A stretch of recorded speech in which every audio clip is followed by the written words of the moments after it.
The night started like any other Friday at Iron Anchor Bar, a place where soldiers came to forget the weight of the world. Laughter echoed, glasses clinked, and loud music bounced off the wooden walls. But something unusual happened the moment the door opened, something so small that most people didn't notice, yet strong enough to shift the air in the room. A cold breeze slipped in first, brushing across the shoulders of the men near the entrance. Then the old man stepped inside. He didn't walk in like others. He didn't search for friends or smile at the bartender. He didn't even look around to check who was watching. He simply stepped forward with the calm, steady pace of someone who had nothing to fear and nothing to prove. His back was straight, his eyes sharp, and his face carried lines that looked more like stories than wrinkles. Some soldiers near the bar paused their jokes. They couldn't explain why. The old man gave them a strange feeling, like he carried a silent storm behind his eyes. No one knew his name. No one recognized his face. But the moment he entered, the noise in the bar softened, just a little. As if the room itself acknowledged him, he chose a lonely table in the corner, where the lights were a bit dimmer, and the shadows fell, just right, over his shoulders. He sat slowly, like someone who had traveled far and finally found a quiet place. He ordered nothing at first. He simply looked around the room with calm observation, the way a man checks exits and corners out of habit, not fear. A young private near the pool table whispered, "Who's that guy?" His friend shrugged. "Just an old man." But the private shook his head. "No, look at the way he moves. I've seen guys like that before. They don't move like civilians." Across the bar, a group of Navy SEALs were gathered around a high table, celebrating the end of a long training cycle. They were loud, confident, and full of energy. One of them, a tall, sharp-eyed SEAL named Carter, noticed the old man almost immediately. "Hey," Carter said to his team. "Check out the old-timer in the corner." They glanced over. Most didn't care. Bars were full of veterans. But Carter kept staring. "There's something about him," he muttered. Another SEAL laughed. "Come on, man. He's just an old guy trying to relax." But Carter wasn't convinced. He saw the way the old man scanned the room, not aggressively, not nervously, but with a sense of deep awareness, as if he'd done it 1,000 times before, in places far more dangerous than a friendly bar. Meanwhile, the bartender, a middle-aged woman named Denise, who had worked at Iron Anchor for more than a decade, also noticed something unusual. She watched as the old man finally raised his hand for a drink. "Whiskey." "Neat," he said, in a voice quiet but firm. It was the kind of voice that didn't need to be repeated. Denise poured the drink quickly, though she didn't know why she felt the need to hurry. As she handed him the glass, she said, "First time here?" The old man simply nodded. "You look like you've had a long day," she added softly. He gave a faint smile, a smile that didn't reach his eyes. "A long life." Denise didn't ask more. Something about him warned her not to dig too deep. Back at the SEALs table, Carter kept watching. "I swear I've seen guys like him before. It's the way he sits. Like he's facing a battlefield only he can see." "Oh, please," another SEAL joked. "You're reading too many war stories." But Carter's instincts rarely lied, and tonight they were tapping hard. The bar returned to its regular noise. But every few minutes, someone's eyes drifted back to the quiet old man. It wasn't intentional. It was something about his stillness that drew people in. Like he was a puzzle everyone sensed, but couldn't solve. A group of younger soldiers at the other end of the bar started whispering.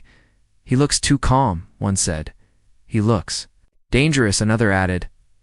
"No," said a third soldier, frowning. "He looks tired." But none of them were right, and none of them were wrong. The old man carried all those things inside him, though he showed almost none of it on the outside. He finally lifted his whiskey and took a slow sip. His hand didn't shake even slightly. His breathing didn't quicken. He looked like a man who had faced storms worse than anything the others in the room could imagine. Carter leaned back in his chair. "Staring. I'm going to talk to him." His teammate raised an eyebrow. "Why?" "He's minding his own business." "That's exactly why," Carter replied. "Guys like that don't hide in corners unless they want to be forgotten, and you think he's someone important?" Carter didn't answer. He simply stood up as he made his way toward the old man's table. Something unexpected happened. The old man looked up before Carter even reached him, as if he sensed him coming. Their eyes met. For a moment, the entire room felt heavier. Carter felt something he hadn't felt in a long time, a strange mix of respect and nervousness. The old man's gaze wasn't harsh or threatening. It was simply knowing, the kind of knowing that comes from surviving things that don't have names. Carter swallowed. Suddenly unsure why he had come over in the first place, the old man spoke before he could say anything. "Have a seat, son." His voice was calm, but there was something powerful underneath it. Carter sat down slowly, almost without meaning to. The other SEALs watched with confusion and interest. The old man didn't smile, but he didn't look unfriendly either. He simply waited. "You new around here?" Carter asked, trying to break the tension. The old man lifted his glass. "Just passing through." Carter nodded. "You, from the service?" The old man didn't answer immediately. He looked at Carter the way a teacher looks at a student who's asking the wrong question.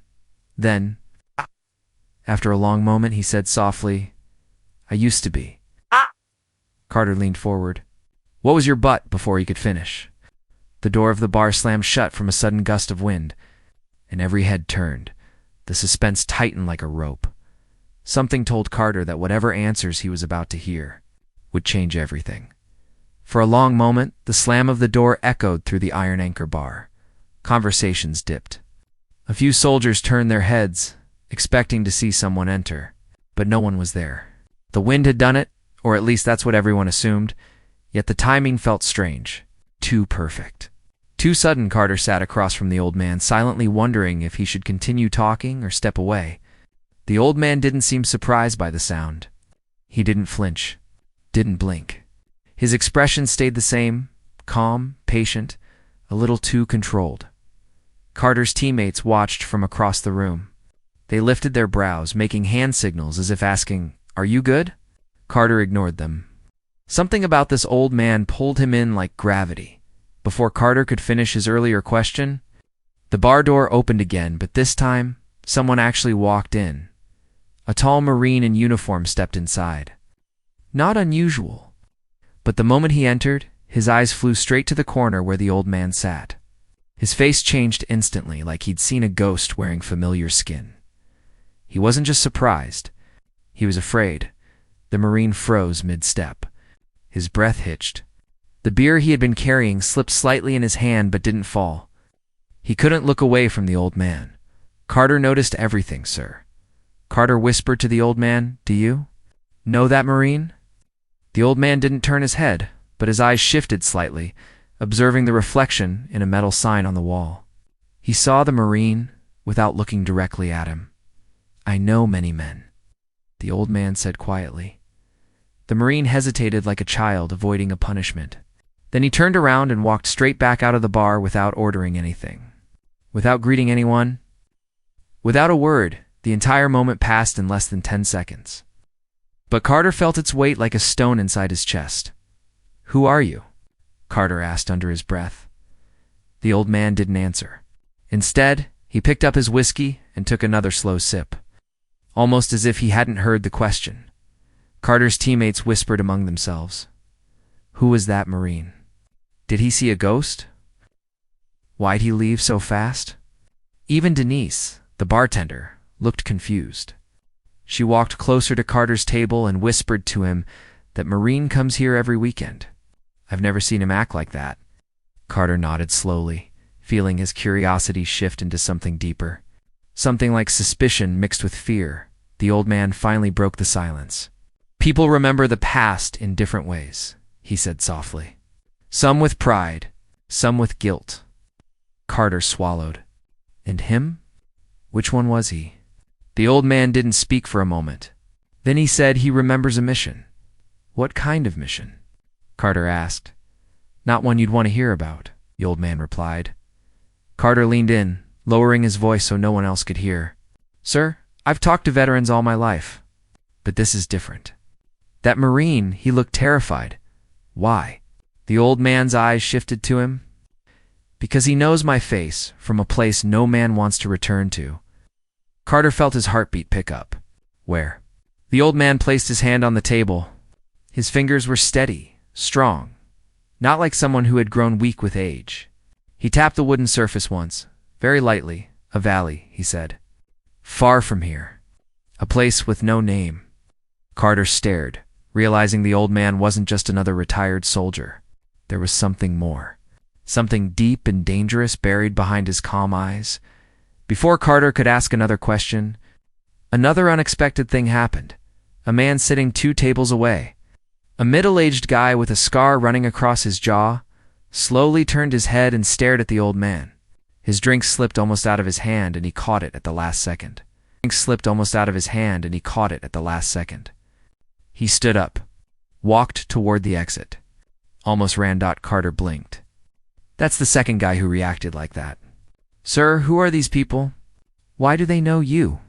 The old man sighed gently, like someone tired of carrying memories he didn't want. In another life, he said quietly, I was someone people tried not to meet. Carter felt a chill travel down his arms. The old man looked down at his drink. I didn't come here to be recognized. Then why did you come? Carter asked. The old man thought for a second. To rest, to forget. Carter nodded slowly. And the others? Why did they react like that? Why did they leave? The old man's reply was simple. Because they couldn't forget. The entire bar felt different now. More alert, more curious. People were whispering, watching, trying to understand what had just happened. Even the music in the background suddenly felt too loud, too careless for the weight in the room. Carter leaned back, almost overwhelmed. Okay, he said softly. I don't know what missions you were part of. I don't know what happened in that valley, but you're clearly someone important. I'm no one important, the old man said. Carter shook his head. Sir, you don't scare trained Marines by being nobody. The old man didn't smile, but his eyes softened for a moment. Fear is a funny thing, son. Sometimes it's not about the person. It's about what the person reminds you of. What do you remind them of? Carter asked. Loss, the old man whispered. Carter exhaled slowly. Sir, I need to ask you something. The old man waited. Carter looked straight into his eyes. What was your call sign? Before the old man could answer, a sudden vibration shook the table. Someone's phone fell. A group of soldiers near the entrance stopped talking and stared at Carter's table like they sensed something important was coming. The old man took a slow breath and then another twist. Someone, far across the room, stood up, pointing at the old man with a shaking hand. No, the man whispered. No way. That can't be him. That can't be the Rye, but the old man lifted a finger slightly, stopping the man before he could finish. Carter's chest tightened. That one half-spoken word hit him. It's like lightning. The room became silent. The old man finally looked at Carter fully. Do you really want the truth? He asked. Carter nodded, heart pounding. The old man leaned back, shadows falling across his face. Then ask again, he said quietly. Ask me properly. And that moment created a tension so sharp, the entire bar leaned closer without meaning to. The bar had gone strangely quiet, like everyone was holding the same breath. Carter felt it in the air, a charged tension, like the few seconds before a storm breaks open. Every eye in the iron anchor was pointed at the old man now. Even the music seemed to fade into the background, swallowed by silence. Carter's heart thumped in his chest. He didn't know why this question felt so important, but something told him the answer would change everything. The old man sat still, his shoulders relaxed, but his eyes carried something deep, something that made even trained soldiers feel small. You said to ask again? Carter said, clearing his throat. Yes, the old man replied. This time, ask like you understand what you are asking. Carter nodded slowly. He leaned forward, elbows on the table, locking eyes with the old man. The bar felt like it was shrinking around the two of them. The old man waited. Everyone waited. Finally, Carter spoke, his voice steady but curious. Sir, what was your call sign? The old man didn't answer, not right away.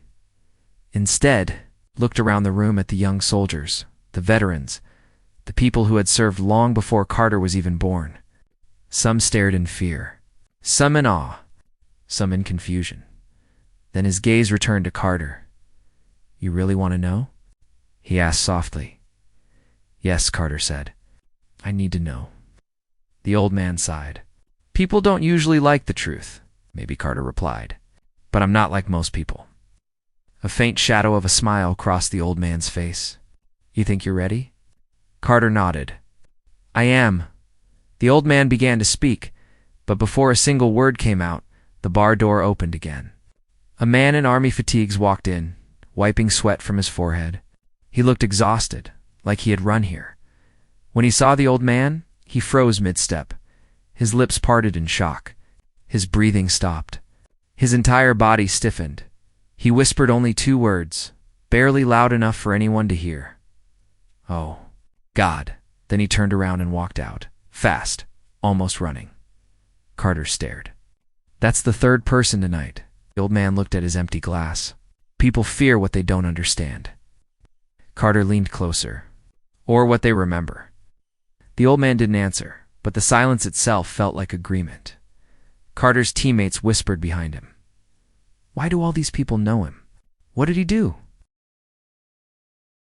"Who is this man?" For the first time, Carter noticed something else. Some of the older veterans weren't just afraid. They were respectful, sad, like the sight of the old man. Brought back memories they wished had stayed buried. Carter turned back to him. "Okay," he said firmly. "No more waiting. Tell me your call sign." The old man breathed out slowly, almost tired. "A call sign is not just a name, son. It's a shadow. It follows you forever." Carter nodded. "I understand." "No," the old man said with a shake of his head. "You don't." His fingers tapped the glass gently. "A call sign is given to a man after others see what he becomes in the darkest moments. It's not something you choose. It chooses you." Carter felt a chill. "So what did they see in you?"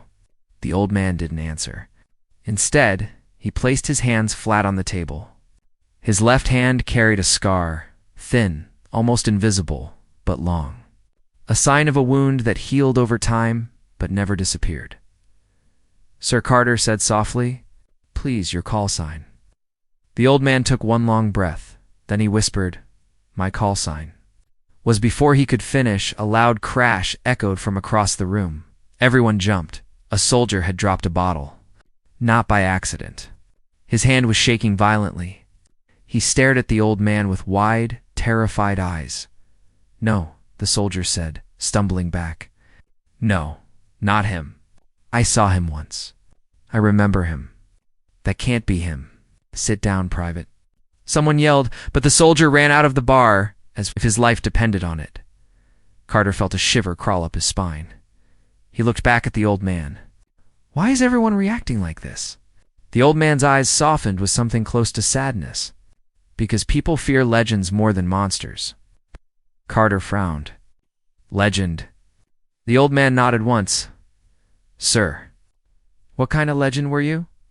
The old man leaned back in his chair, letting the shadows fall across his face again. The kind that never asked to be one. His voice grew quieter. The kind that lost more than he ever saved. Carter swallowed. "You saved people?" "I tried," the old man replied. "But the cost of trying is high." Carter nodded slowly, beginning to understand that this man carried something heavy, something invisible, but powerful. "Sir," Carter said again, "please, your call sign." This time, the old man didn't look away. He stared at Carter with a calm intensity that felt ancient. "Before I tell you," he said softly, "you need to understand something." "What?" "Names have weight. Once you hear mine, you won't forget it." Carter held his gaze steadily. "Tell me anyway." The bar grew quieter, if that was even possible. The old man took another breath and placed both hands on the table, steady and firm. "My call sign." He began slowly. Was another interruption. But this time, it wasn't the door or a person. It was the lights. The entire bar flickered, just for a second. The bulbs above the tables dimmed, then glowed again. Phones vibrated. Music cut out for a moment before returning. A strange, eerie silence followed.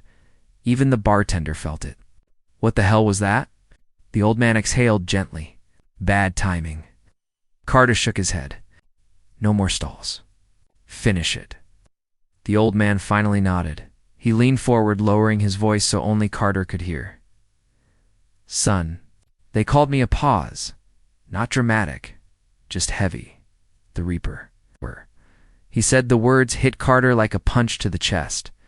The room didn't explode in reactions. Instead, it fell into a deeper silence. Silence that felt older than the building itself. Carter's teammates stood up slowly. Some soldiers whispered. Others stepped back. A few stared in shock, recognizing the name instantly, but Carter. Carter just sat there frozen, his mind racing. You, he whispered. You were that Reaper. The old man nodded once. Carter stared at him. Unable to speak, the old man finished his drink, set the empty glass down, and said softly, I told you the truth wouldn't be easy. The bar stayed frozen for a long moment after the Reaper finished, telling his final memory. No one spoke.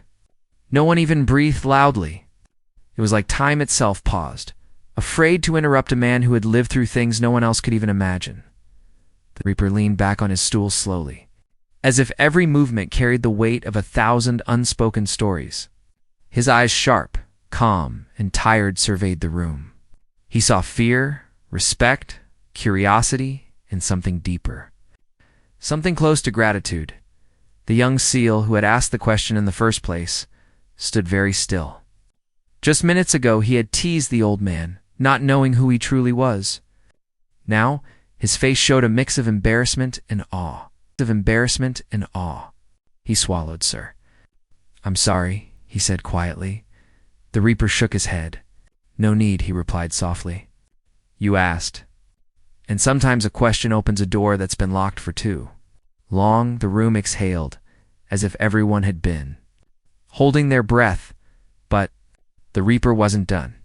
He reached into his jacket and pulled out something small and old, scratched military coin. The metal was worn from years of being carried into places where most men never returned. He placed it gently on the counter, sliding it toward the young SEAL. This belonged to a friend, the Reaper said. He was brave, loyal, the kind of man you want beside you when everything goes wrong. The young SEAL looked at the coin, hesitant to touch it. Why? Why give it to me? He asked. The Reaper gave a faint smile. Because it's time it keeps helping someone. And because you remind me of him, hot-headed, proud, full of fire, but with a good heart. A few soldiers in the bar looked away, pretending they weren't getting emotional. The bartender, who had been listening silently the entire time, finally spoke. You sure about giving that up, old man? The Reaper nodded. It's not mine anymore. It's a reminder. And reminders, they don't belong to the past. They belong to the future. The young SEAL finally touched the coin. His hand shook a little. I won't lose it, he said. The Reaper chuckled. You better not. That coin has seen more combat than most generals. The bar laughed softly, just enough to break the heavy silence. The Reaper stood up then, slow but steady. His posture changed, straightening like a soldier returning to attention. For a moment, everyone saw it clearly. Beneath the old face was a warrior who had never truly stepped away from the battlefield. He placed a few bills on the counter for his drink as he walked toward the door. The young SEAL called out one last time, Sir, will we see you again? The Reaper paused at the doorway, turning his head just enough so they could see his expression. A small, mysterious smile tugged at the corner of his mouth. Maybe, he said. Legends don't stay in one place for long. Then he stepped outside. The door closed behind him with a soft thud. The young SEAL rushed to the window. But the street was already empty. No footsteps, no shadow, nothing. It was as if the Reaper had simply dissolved into the night. The bartender shook his head slowly. That man, he whispered. You don't meet someone like him twice. Inside the bar, The silence was no longer heavy or fearful. It was respectful. A silence earned. A silence left behind by a man whose name once froze battlefields and, tonight, a bar full of soldiers. And just like that, the Reaper was gone. The end. The end.